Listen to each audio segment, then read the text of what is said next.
Friends, இந்த வீடியோவில் நம்ம நாளைக்கு நிஃப்டி 50 அண்ட் சென்செக்ஸ் அதுக்கான ப்ரீ மார்க்கெட் ரிப்போர்ட் பார்க்கலாம். அதுக்கு முன்னாடி இன்றைக்கான போஸ்ட் மார்க்கெட் ரிப்போர்ட் பார்க்கலாம். இன்றைக்கி காலையில் நிஃப்டி 50 ஒரு 164 பாயிண்ட் கேப் டவுனில் ஓப்பன் ஆச்சு. சென்செக்ஸ் வந்து 395 பாயிண்ட் மைனஸில் ஓப்பன் ஆச்சு. ஏன் மைனஸில் ஓப்பன் ஆச்சுன்னா, நான் நேற்றே சொன்னேன், எப்போவுமே மார்க்கெட்டில் நைட் டைமில் இந்த பிரெண்ட் க்ரூட் ஆயில் வந்து இன்க்ரீஸ் ஆகுது, நம்ம மார்க்கெட் ஓப்பன் ஆகும்போது அது குறையுது அப்படின்ற மாதிரி சொன்னேன். பாருங்கள், நேற்று 112 கிட்டே இருந்தது நைட்டு. அதனால தான் யூஎஸ் மார்க்கெட் எல்லாம் பெரிய லெவலில் இறங்கி முடிஞ்சான். ஆனால் இப்போ பாருங்கள் 108. இப்போ மறுபடியும் அகைன் வந்து யூஎஸ் மார்க்கெட்லாம் ஓப்பன் ஆகும்போது இது மறுபடியும் அந்த 111 12க்கு தான் போகுது. இது நான் ரெகுலராக வாட்ச் பண்ணிகிட்ருக்கேன்னு சொன்னேன்ல நேற்று. பாருங்கள், அதனால தான் நேற்று யூஎஸ் மார்க்கெட்டு 332 பாயிண்ட் மைனஸு, இவன் 220. காலையில் இன்றைக்கி ஓப்பன் ஆகும்போது ரொம்ப கேப் டவுனில் தான் ஓப்பன் ஆச்சு. ஃபைனலாக 746 பாயிண்ட் மைனஸில் முடிஞ்சிருக்கு. இதை ஏன்னா நான் நேற்று அதுக்காகவே தான் சொன்னேன், மார்க்கெட்டில் இந்த க்ரூட் ஆயில் பேஸ் பண்ணி தாங்க கேப் அப் கேப் டவுன் இருக்குது. இதே லெவலில் க்ரூட் ஆயில் இருந்தால் நமக்கு பெரிய கேப் டவுன் கிடைக்கும் அப்படின்றத இதை வச்சு தான் சொன்னேன். பட் நான் எந்த ஒரு காலை ஓவர் நைட் எடுத்து வைக்கல. பட் இதையே ரெகுலராக நான் பார்த்துட்ருக்கிறதுனால எனக்கு அது கிளியராக தெரியுது. அதனால் சொல்கிறேன். இன்றைக்கி மார்க்கெட் காலையில் ஒரு கேப் டவுன் வந்தது க்ரூட் ஆயிலால் தான். வேர்ல்டு மார்க்கெட் எல்லாம் சரியில்லை. ஏஷியன் மார்க்கெட்டு, நேற்று முடிஞ்ச யூஎஸ் மார்க்கெட்டு, அதனால தான் காலையில் ஒரு டவுனு. ஆனால் டவுன் வந்தது பாருங்கள், எங்கே வந்திருக்கான், 23,400னே வைங்களேன். 400லேருந்து 266 பாயிண்ட்டுக்கு மேலே மார்க்கெட் இன்றைக்கி டவுன்லேருந்து ரெக்கவரி ஆகிருக்கு. ஸோ 264 பாயிண்ட்டு ரெக்கவரி ஆகிருக்கு. அதில் 41 பாயிண்ட்டு பாசிட்டிவாகவே முடிஞ்சிருக்கு. ஏன் அப்படி இன்றைக்கி மார்க்கெட்டில் திடீர்னா அகைன் அதே ஒரு ஷார்ட் கவரிங் தான். முக்கியமான இடத்துல மார்க்கெட் சப்போர்ட்டு 23,400 நம்ம ஆல்ரெடி சொல்லியிருந்தோம். 23,400 23,300 எல்லாம் ரொம்ப நம்பகமான ஒரு சப்போர்ட்டு. அந்த சப்போர்ட்டை உடைச்சதுன்னா மார்க்கெட் கண்டிப்பாக 23,000க்கு கீழே போயிடும் அப்படின்னு சொல்கிறதே அதுக்கு தான். அதனால தான் மார்க்கெட் அங்கே வந்து பவுன்ஸ் ஆகிட்டே இருக்குது. இதோட இது செகண்ட் டைம். இங்கே ஒரு வாட்டி வந்திருக்கான், இங்கே ஒரு வாட்டி வந்திருக்கான். ஓகேங்களா. காலையில் ஒரு விதமான க்ரூட் ஆயில் டென்ஷன், மார்க்கெட் இறங்குச்சு. மத்தியானத்தில் பையர்ஸ், ட்ரேடர்ஸ், நல்ல ஸ்மார்ட் பையர்ஸ் எல்லாம் மார்க்கெட் உள்ளே வந்தாங்க. ஸ்ட்ராங்கான ரெக்கவரி மத்தியானத்தில் இல்லை, அது காலையிலேயே ரெக்கவரி ஆச்சு மார்க்கெட்டு. கடைசியில் இந்த டாப்பை மட்டும் நேற்றோட அந்த பாட்டத்தை மட்டும் எடுத்து அங்கேயே ஒரு சைட்வே போச்சு. 11:15லேருந்து ஒரு மணி வரையும், 1:30 மணி வரையும். அதுக்கப்புறம் அதை உடைச்சதுக்கப்புறம் அங்கேருந்து ஒரு 64 பாயிண்ட்டுக்கு மேலே மூவ் ஆச்சு மார்க்கெட்டு. இதுதான் இன்றைக்கி மார்க்கெட்டில் ஏறினதுக்கான ரீசன். மார்க்கெட்டை எந்த செக்டாரெல்லாம் கை கொடுத்து மேலே தூக்குச்சுன்னா, இன்றைக்கி பேங்க் செக்டாரெல்லாம் ஓரளவுக்கு கை கொடுத்து தான் மேலே தூக்குச்சு. பாருங்கள், 153. நான் அடிக்கடிக்கு சொல்லுவேன்ல, பேங்க் நிஃப்டி ஏறினா மட்டும்தான் நிஃப்டி 50 ஏற முடியும் அப்படின்றது இதுக்கு தான். இன்றைக்கி ஐடி செக்டார் வந்து எல்லாமே டவுனில் தான் இருந்தது. பட் எல்லாமே இன்ட்ராடே டைம் க்ளோஸ் ஆகும்போது பாசிட்டிவ்கே வந்துட்டான். பெரிய லெவல் பாசிட்டிவ்லாம் இல்லை, பட் ரெட்டில் இல்லை, லாஸ்ட்டில் இல்லை, எல்லாம் க்ரீனுக்கு வந்துடுச்சு. ஸோ பேங்க் செக்டார் இன்றைக்கி நல்ல ஒரு ஸ்ட்ராங் பையிங் இருந்தது.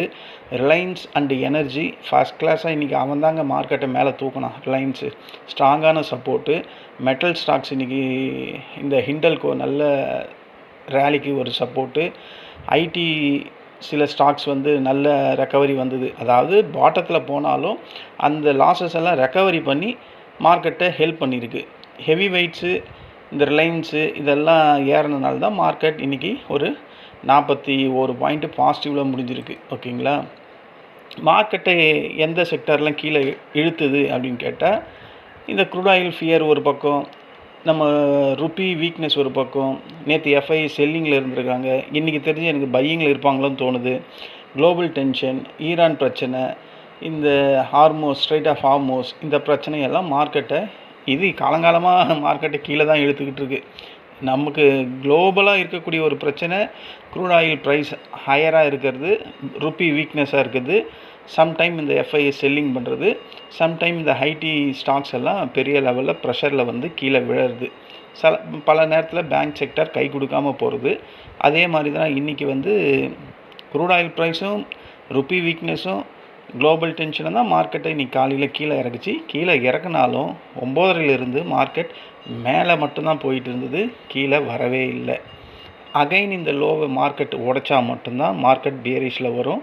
அது வரையும் மார்க்கெட் இந்த லெவல்லே தான் ஆடிக்கிட்டு இருக்கோம் அப்படின்ற மாதிரி தான் எனக்கு தோணுது. இதுதான் இன்றைக்கி மார்க்கெட் வந்து ஒரு கேப் டவுனில் ஓப்பன் ஆனோம். அகைன் அங்கேருந்து மேல் நோக்கி ஏறி ப்ளஸ் 41 பாயிண்ட்ஸ் வந்து முடிஞ்சிருக்கு. இந்த போஸ்ட் மார்க்கெட் ரிப்போர்ட்டில் நாங்கள் என்ன பண்ணோம்னா, நாங்கள் ஒரு 5 கால் பண்ணோம். அதில் ஒரு கால் ஃபெயிலியர், 4 கால் சக்ஸஸ்ஸு. ஸோ ஓவராலாக பார்த்தா இன்றைக்கி நான் ப்ராஃபிட்டில் தான் முடித்தேன். இன்றைக்கி கால் சைட்லேயும் இருந்தேன், புட் சைட்லேயும் இருந்தேன். இந்த கால் வரும்போது நான் புட் சைடில் தான் இருந்தேன். இந்த இதுவில் எக்ஸாக்டாக இந்த ரேலி வரும்போது நான் கால் சைடில் இருந்தேன். இந்த கால் கரெக்டாக புட்டில் தான் இருந்தேன். அதுக்கப்புறம் இந்த கேண்டிலில் எடுத்தேன். இதுலேருந்து ஒரு புல்லிஷ்னஸ்ஸு அதில் பிடிச்சேன். அது மாதிரி இந்த ரேலியில் ஒரு 5 கால் எடுத்துட்டேன். அதில் 1 ஃபெயிலியர் ஆகிடுச்சு, மீதி சக்ஸஸ் தான். ஓகேங்களா? ப்ரோக்கரேஜ் எல்லாம் போனால் கூட ஒரு 1800 2000 அந்த மாதிரி ரேஞ்சில் தான் இருக்கும். பட் பெரிய ப்ராஃபிட் பண்ண முடியல ரியலாக சொன்னால். ஏன்னா மார்க்கெட் நல்ல மேல் நோக்கி தான் இருந்தது, வேகம் இல்லை. நேற்று எப்படி அவன் கீழ் நோக்கி இருந்தானோ அதே மாதிரி இன்றைக்கி மேல் நோக்கி இருந்தது. பட் நேற்றும் வேகம் இல்லை, இன்றைக்கும் வேகம் இல்லை. பட் மார்க்கெட் கிராஜுவலாக மேலே ஏறிக்கிட்டே இருந்தது. ஸோ அதில் என்ன ப்ராஃபிட் வரமோ அதை தான் பண்ண முடிஞ்சுது. ரியலாக சொன்னால் இதுதான் நான் ஆப்பர்ச்சுனிட்டியாக தேடி உக்காந்துக்கிட்டே இருக்குது. இந்த மாதிரி வந்தால் மட்டும் எடுக்கிறது, அது எடுத்தாச்சு, ப்ராஃபிட் பண்ணியாச்சு. இதுதான் கொஞ்சம் நம்மளோட அந்த எமோஷனை மாற்றிட்டோம்னா பெரிய லெவல் லாஸஸ் வரும். வெயிட் பண்ணலாம் அப்படின்ற மாதிரி போயிட்டா கண்டிப்பாக லாஸஸில் தான் இன்றைக்கி மார்க்கெட் நம்மளை தள்ளி விட்டுருக்கோம். ஸோ இதுதான் இன்றைக்கி நிஃப்டி 50 நடந்த போஸ்ட் மார்க்கெட். சென்செக்ஸில் வந்து நான் ஒரு கால் கொடுத்தேன் ஃப்ரெண்ட் சர்க்கிளில். எங்கே கொடுத்தேன்னா இந்த கால் தான் கொடுத்தேன் 10:45. 10:45 இது கண்டினியூஸாக வந்து ஒரு ஹேமர் மாதிரி வருது புல்லிஷில். இது ஹேமர் தான் ஆக்சுவலி. இது பாட்டத்தில் வந்து எக்ஸாக்டாக இருக்கும். பட் பாட்டத்துலேயும் அதே ஹேமர் வந்திருக்கு. மேலே பெரிய ரிஜெக்ஷன் கேண்டில் செல்லிங் சைடில் ரிஜெக்ட் ஆகிருக்கு. அகைன் இந்த இடத்துல வந்து இங்கே பையிங் ரிஜெக்ட் ஆகிருக்கு, இங்கே செல்லிங் ரிஜெக்ட் ஆகிருக்கு. ஸோ இது க்ளோஸ் ஆகும்போது இதை கொடுத்தேன். இதில் வந்து இது இங்கே இந்த சப்போர்ட்டை மேலே உடச்சி போகும்போதே நான் வெளியே போக சொல்லிட்டேன் ஃப்ரெண்ட் சர்க்கிளில். இதில் ஒரு ப்ராஃபிட், அவ்வளோதான் இன்றைக்கி சென்செக்ஸில். இன்னொரு கால் கொடுத்தேன், இந்த இடத்துல கொடுத்தேன், பையிங் சைடில் தான் கொடுத்தேன். பட் அவன் உடனே இறங்கிட்டான். நல்ல வேலை ஒரு 100 ரூபாயிலேயே வெளியே வர சொல்லிட்டேன். அது பெரிய லெவலில் இறங்கிடுமோன்ற டவுட்டில் 2 கால் கொடுத்ததில் ஒன்று வந்து வெறும் 100 ரூபா தான். ஜஸ்ட் ஒரு 12 பாயிண்ட்டோ என்னமோ போகும்போதே எக்ஸிட் பண்ண சொல்லிட்டேன் ஃப்ரெண்ட் சர்க்கிளில். அது இறங்கிடுமோ அப்படின்னு. பட் அதுக்கப்புறம் மேலே போனால், பட் அவ்வளோ நேரம்லாம் நான் வெயிட் பண்ணியெல்லாம் ட்ரேட் பண்ண சொல்கிறது இல்லை ஃப்ரெண்ட்ஸை. ஷார்ட்டாக போயிட்டு நீட்டாக வெளியே வந்துடணும், அவ்வளோதான். இந்த ஒரு ரீசனால் தான் பெரிய லெவல் லாஸஸும் போகிறதில்ல, பெரிய லெவல் ப்ராஃபிட்டும் போகிறதில்ல. கிராஜுவலாக ஒரு 1500 2000 இது போதும் ஃப்ரெண்ட்ஸ். ஒரு நாளைக்கு 2000 போது 1000 ரூபா தான் சொல்லுங்களேன், 5000 ரூபா. நம்ம என்ன ஒரு பேசிவ் இன்கம் தான் ஜென்ரேட் பண்ணிக்கிட்டு இருக்கோம். ஓவரால் மந்த் வைஸ் பார்க்கும்போது 1000 ரூபானாவே 20,000 ரூபா வரும், 2000 ரூபான்னா 40,000 ரூபா வரும். அதில் ப்ரோக்கரேஜ் அது இதுன்னு போனால் கூட அட்லீஸ்ட் ஒரு 15,000மாவது நிற்கணும். அதுதான் ட்ரேடிங், அப்படி தான் பண்ணணும். நம்ம எப்போவுமே லாஸஸ் பண்ணிக்கிட்டு, ஓவர் ட்ரேட் பண்ணிக்கிட்டு, ப்ரோக்கரேஜ் கட்டிக்கிட்டு, அது வந்து ஒரு விதமான டென்ஷனை கொண்டு வந்துக்கிட்டே இருக்கும். அதை அவாய்ட் பண்ணணும். அதை அவாய்ட் பண்ணுறது நம்ம கையில் மட்டும்தான் இருக்குது. ஸோ ட்ரேடிங் லிமிட்டை நம்ம குறைச்சா லாஸஸை குறைக்கலாம். கரெக்டான என்ட்ரி லெவலை எடுத்தால் ப்ராஃபிட்டை பிடிக்கலாம். இதை தான் தேடணும். இதுக்காக தான் நம்ம ட்ரேட் பண்ணணும் அப்படின்ற மைண்ட் செட்டுக்கு வரணும். எல்லா இடத்துலையும் ட்ரேட் பண்ணால் கண்டிப்பாக ப்ராஃபிட் அப்படின்றது வரவே வராது, லாஸஸ் மட்டும்தான் வரும். ஓகேங்களா? இது எனக்கு தெரிஞ்ச ஒரு அட்வைஸ். ஏன்னா நான் இப்படி தான் பண்ணிகிட்ருக்கேன். ஏன்னா நானும் ஒரு ஆப்ஷன் பையர். ஸோ நான் என்ன பண்ணுறேனோ அதை தான் உங்கள்கிட்டயும் சொல்கிறேன். இதுதான் ஃப்ரெண்ட்ஸ் இன்றைக்கான போஸ்ட் மார்க்கெட். நாளைக்கான ப்ரீ மார்க்கெட் ரிப்போர்ட் பார்க்கறதுக்கு முன்னாடி இப்போ வேர்ல்டு மார்க்கெட் எப்படி ட்ரேட் ஆகுதுன்னு ஒரு கிளான்ஸ் செக் பண்ணலாம். டவ் 30 அவன் 322 point minus, S&P 50 point minus, Nasdaq 220 point minus, இப்போ நடக்கிற FTSE 18 point plus, CAC 45 point ப்ளஸில் ட்ரேட் ஆகுது. டேக்ஸ் வந்து 117 பாயிண்ட்டுனே வைங்களேன், பாசிட்டிவில் இருக்குது. நிக்கி வந்து 746 point minus, Hang Seng 147 point minus, Shanghai 7 point minus. நம்ம NSE Nifty 41 point plus, BSE Sensex 117 point plus, STI வந்து மைனஸில் 27 மைனஸு, காஸ்பி 63 பாயிண்ட் மைனஸு. இன்றைக்கி நேற்று ஒரு நாள் மைனஸ், இன்றைக்கி ஒரு நாள் மைனஸ் இந்த காஸ்பி. US டாலர் வந்து லிட்டில் பிட் குறைஞ்சிருக்கு. நம்ம USD INR இவன் இன்றைக்கி நியூ ஆல் டைம் லோவை பிரிண்ட் பண்ணிட்டான். இவன் தான் நமக்கு எப்போவுமே இருக்க ஒரு சகுனி மாதிரி. பாருங்கள், இன்றைக்கி 96,960 புதிய லோவம் அகைன் இன்றைக்கும் பிரிண்ட் பண்ணிட்டான். ஓகேங்களா. இது 100 போய் தொற்றும் தான் நினைக்கிறேன். கோல்டு வந்து குறைஞ்சிருக்கு, பெரிய லெவலில் குறையில, ஒரு $11.70 குறைஞ்சிருக்கு. சில்வர் லிட்டில் பிட் ஏறி இருக்குது, காப்பர் லைட்டாக ஏறி இருக்குது. இந்த க்ரூட் ஆயில் வந்து 102.50 இருக்குது. இப்போ நடக்கிற டவ் ஃபியூச்சர் எவ்வளோ ட்ரேட் ஆகுதுன்னு பார்த்தா 133 பாயிண்ட் பாசிட்டிவில் இருக்குது. ஏன் பாசிட்டிவில் இருக்குன்னா, இங்கே க்ரூட் ஆயில் 108 ட்ரேட் ஆகுது. இது எப்படி 112 போயிடும் பாருங்களேன் மறுபடியும் அவங்க மார்க்கெட் ட்ரேட் ஆகும்போது. ஓகேங்களா.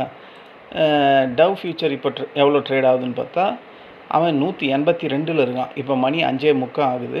ஓகேங்களா. இப்போ வரையும் யூஎஸ் ஃபியூச்சர்ஸ் மார்க்கெட்லாம் நல்லா பாசிட்டிவாக தான் இருக்குது. பத்தாவதுக்கு இந்த டாக்ஸ் கூட நல்ல பாசிட்டிவிட்டியாக தான் இருக்கான். இந்த டாக்ஸ் எவ்வளோ இருக்கான், 104 இருக்கான். ஏன்னா இவன் கண்டினியூஸாக 2 நாளாக 320 340ன்னு க்ளோஸ் ஆகிட்டுருக்கான். தேர்ட் நாளும் இன்றைக்கும் அவன் நல்லா பாசிட்டிவாக தான் ட்ரேட் ஆகிட்டுருக்கான். இந்த சினாரியை வச்சு பார்த்தா நாளைக்கு, ஆனால் இந்த க்ரூட் ஆயில் தானே தொல்லை பண்ணிக்கிட்டு இருக்கு. இவன் நான் தான் பார்த்துக்கிட்டே தானே இருக்கேன். இவன் 112 போவான் பாருங்களேன் நைட்டு. அப்போது அப்படின்னா மறுபடியும் நமக்கு ஒரு கேப் டவுன் தான் கிடைக்கும். ஏன்னா யூஎஸ் மார்க்கெட்டு பிரெண்ட்டு பேஸ் பண்ணி அங்கே ட்ரேட் ஆகுது. அது ஏறும் போது அவன் அங்கே க்ளோஸ் ஆகுறது நெகட்டிவில் க்ளோஸ் ஆகுறான். அங்கே அவன் நெகட்டிவ் க்ளோஸ் ஆனால் நமக்கு இங்கே ஓப்பனிங் வந்து கேப் டவுன் ஓப்பனிங் இருக்குது. கேப் டவுன் ஓப்பனிங் வந்தாலும் மார்க்கெட்டில் இந்த ரிலையன்ஸு ஒவ்வொரு நாள் ஒரு செக்டார் கை கொடுக்குது. இன்றைக்கி ரிலையன்ஸு, நேற்று ஐடி, அன்றைக்கி வந்து பேங்க் செக்டர்ஸ் எல்லாமே ஹெச்டிஎஃப்சி, ஐசிசி பேங்க். ஸோ ஒவ்வொரு செக்டாரும் கை கொடுத்துக்கிட்டே இருக்குது. இன்றைக்கி எஃப்ஐஎஸ் வந்து பையிங்கில் இருப்பாங்களோன்னு எனக்கு தோணுது. ஏன்னா இந்த மாதிரி பையிங் அவங்க இருந்தால் மட்டும்தான் இருக்கும். பார்ப்போம் ரிப்போர்ட் வந்தால் என்ன ஆகுதுன்ட்டு. ஏன்னா எங்கேயுமே பாருங்கள் ஒரு ஸ்ட்ராங்கான செல்லிங் இல்லை. இது நேற்று அவன் செல்லிங்கில் இருந்திருக்கான், க்ளீனாக தெரியுது. நான் நேற்று சொன்னேன்ல அவன் பெரிய லெவலில் பையிங் இருக்க வாய்ப்பு இல்லை அப்படின்னு. அதே மாதிரி தான் அவன் செல்லிங்கில் தான் இருக்கான். 1800 கோடி என்னமோ செல் பண்ணி வச்சுருந்தான். இன்றைக்கி அந்த மாதிரியே இல்லை. ஸோ இன்றைக்கி பையிங்கில் இருப்பானோ அப்படின்ற மாதிரி தோணுது. ரிப்போர்ட் வந்தால் தெரிஞ்சிடும். சரி, நம்ம நாளைக்கான ப்ரீ மார்க்கெட் ரிப்போர்ட்டில் ஒரு கேப் அப் கிடைக்கிது அப்படின்னா இது சென்செக்ஸு 75,336 முடிஞ்சிருக்கு. வெயிட்டட் ஆவரேஜில் 75,318ன்னு காட்டுது. ஒரு 18 பாயிண்ட் மைனஸில் க்ளோஸ் ஆகிருக்கு. ஒரு கேப் அப் கிடைக்கிது அப்படின்னா 75,763 ஃபஸ்ட்டு ரெசிஸ்டண்ட்டு. இதுதான் first resistant. 75,543 first resistant. Second 75,812. Third 76,038. இந்த 3 ரெசிஸ்டன்ட் போதும் மார்க்கெட்டில். இல்லை ஒரு கேப் டவுன் கிடைக்கிது அப்படின்னா ஃபஸ்ட்டு சப்போர்ட்டு 75,000. இந்த 75,000 ஃபஸ்ட்டு சப்போர்ட்டு. அதை ஸ்ட்ராங்காக உடைச்சிதுன்னா இதுதான் அடுத்த சப்போர்ட்டு. 74,789 second support. தேர்டு வந்து இன்றைக்கி வந்து லோவை க்ரியேட் பண்ணால் பார்த்தீங்களா 74,517. இந்த 3. ஃபோர்த்து இந்த சப்போர்ட் 74,361. இந்த 4 சப்போர்ட் போதும் நாளைக்கு மார்க்கெட்டில். சென்செக்ஸில் நாளைக்கு சென்செக்ஸ் வீக்லி எக்ஸ்பைரி இருக்குது. அதனால் கொஞ்சம் பார்த்து ட்ரேட் பண்ணுங்கள். நிஃப்டி 50 வருவோம். நிஃப்டி 50 வந்தால் வெயிட்டட் ஆவரேஜில் இன்றைக்கி க்ளோஸ் ஆனது 23,664 க்ளோஸ் ஆகிருக்கு. வெயிட்டட் ஆவரேஜில் 23,659ன்னு காட்டுறான். ஸோ ஒரு 6 பாயிண்ட்டு 7 பாயிண்ட்டு 5 பாயிண்ட்டு தான் மைனஸில் காட்டுது. ஓகேங்களா. இது ஒரு கேப் அப் ஓப்பனிங் கிடைச்சா ஃபஸ்ட்டு ரெசிஸ்டண்ட்டு எங்கேவா இருக்குன்னா இதுதான் first resistant. 23,716 first resistant. Second 23,780 second. Third 23,857. இந்த 3 ரெசிஸ்டண்ட் போதும். இல்லை ஒரு கேப் டவுன் ஓப்பனிங் தான் மார்க்கெட்டில் கிடைக்கிது, க்ரூட் ஆயில் ப்ரைஸ் அதிகமாகுது அப்படின்னு நம்மளுக்கு அங்கே ப்ரைஸ் இண்டெக்ஸ் ஷோ பண்ணிச்சுன்னா நமக்கு ஒரு கேப் டவுன் தான் அகைன் கிடைக்க போகுது. 23,590 தான் ஃபஸ்ட்டு சப்போர்ட்டு. அதை ஸ்ட்ராங்காக உடைச்சிதுன்னா 23,500. அதையும் ஸ்ட்ராங்காக உடைச்சானா இன்றைக்கி வந்து பிரிண்ட் பண்ணி இது இங்கே இருக்குது. Third support 23,440. ஃபோர்த்து சப்போர்ட்டு இன்றைக்கி வந்து க்ளோஸாக வந்துட்டு போனால் நம்ம சப்போர்ட் 23,380. ஓகேங்களா. இதெல்லாம் வர்றதுக்கு கஷ்டம். இந்த 4 சப்போர்ட் போதும் நிஃப்டி 50ல். இதுதான் இன்ட்ராடே லெவல்ஸாக ஆக்ட் ஆகிறதுக்கான வாய்ப்புகள் அதிகம். ஓகேங்களா. இங்கே ஒரு டிஸ்க்ளைமர், இந்த ரெட் லைன், இந்த ப்ளூ லைன், இந்த க்ரீன் லைன்லாம் ட்ரேடிங் ரெக்கமெண்டேஷன் லைன்லாம் கிடையாது. இது ஜஸ்ட் ஒரு எஜுகேஷன் பர்பஸ்க்காக நான் இங்கே போட்டிருக்கேன். ஏன்னா நான் ஒரு சிபிஐயில் ரிஜிஸ்டர் பண்ண பர்சனும் கிடையாது. இதை நீங்கள் அப்படியே பிலீவ் பண்ணுறதுக்கு. ஓகேங்களா? இது ஜஸ்ட்டு ஒரு எஜுகேஷன் பர்பஸ் தான். இங்கே வந்தால் மார்க்கெட் திரும்பும், இங்கேருந்து ஏறும் அப்படின்ற மாதிரி. நேற்று நான் சொன்னேன், கண்டிப்பாக மார்க்கெட் சப்போர்ட்டை நோக்கி தாங்க இருக்கும், சப்போர்ட்டுக்குள்ளேயே தான் ட்ரேட் ஆகும் அப்படின்ற மாதிரி. இன்றைக்கி ஃபுல்லாக சப்போர்ட்லேயே தான் இருந்தது மார்க்கெட்டு. நாளைக்கு எனக்கு தெரிஞ்சு அகைன் கீழே தான் இருக்கும் அப்படின்ற மாதிரி தான் தோணுது. பார்ப்போம். அதாவது மார்க்கெட்டில் அப்சைட் ரேலி இல்லை, ஒரு டவுன் அந்த டவுனை வந்து ஃபுல்ஃபில் பண்ணுறான். அதில் ஒரு 20-30 பாயிண்ட்டு பாசிட்டிவில் முடிகிறான். இதுதான் ஒரு 2 நாளாக மார்க்கெட்டில் நடந்துக்கிட்டே இருக்குது. நாளைக்கும் இதே மாதிரி தான் இருக்கும் அப்படின்ற மாதிரி தான் எனக்கு தோணுது. மார்க்கெட்டில் கண்டினியூஸாக ஐடி சப்போர்ட் பண்ணுது. 3 நாளாக ஐடி சப்போர்ட் பண்ணுது. இன்றைக்கி பேங்க் சப்போர்ட் பண்ணதுனால தான் பாசிட்டிவ்கே வந்தான். ஓகேங்களா? அதே மாதிரி ரிலையன்ஸ் சப்போர்ட் பண்ணுறான், மெட்டல் சப்போர்ட் பண்ணுறான், சில நேரத்தில் ஃபார்மசி, ஆட்டோ இவங்க எல்லாம் சேர்ந்து சப்போர்ட் பண்ணுறான், சில நேரத்தில் எஃப்எம்சிஜி சப்போர்ட் பண்ணுறான். ஸோ மார்க்கெட்டில் நிஃப்டி 50க்கு ஏதாவது ஒரு செக்டார் கை கொடுத்துட்டே இருக்குது. அதனால தான் மார்க்கெட்டில் நல்ல கேப் டவுன் வந்தாலும் அதை வந்து மார்க்கெட் அந்த கேப் டவுனை டைஜஸ்ட் பண்ணிட்டு மேலே வருது. சில நேரத்தில் எஃப்ஐஸ் பையிங்கும் பண்ணி வச்சுருக்கான். இன்றைக்கி எனக்கு தெரிஞ்சு பையிங்கில் தான் இருப்பான்ற மாதிரி தோணுது. ரிப்போர்ட் வந்தால் தெரிஞ்சிடும். இதுதான் ஃப்ரெண்ட்ஸ் நாளைக்கான ப்ரீ மார்க்கெட் ரிப்போர்ட். இந்த வீடியோ உங்களுக்கு பிடிச்சிருந்தா என்னுடைய சேனலை சப்ஸ்கிரைப் பண்ணுங்கள். நம்ம நாளைக்கு இன்ட்ராடே டைமில் மீண்டும் சந்திக்கலாம். நன்றி, வணக்கம்.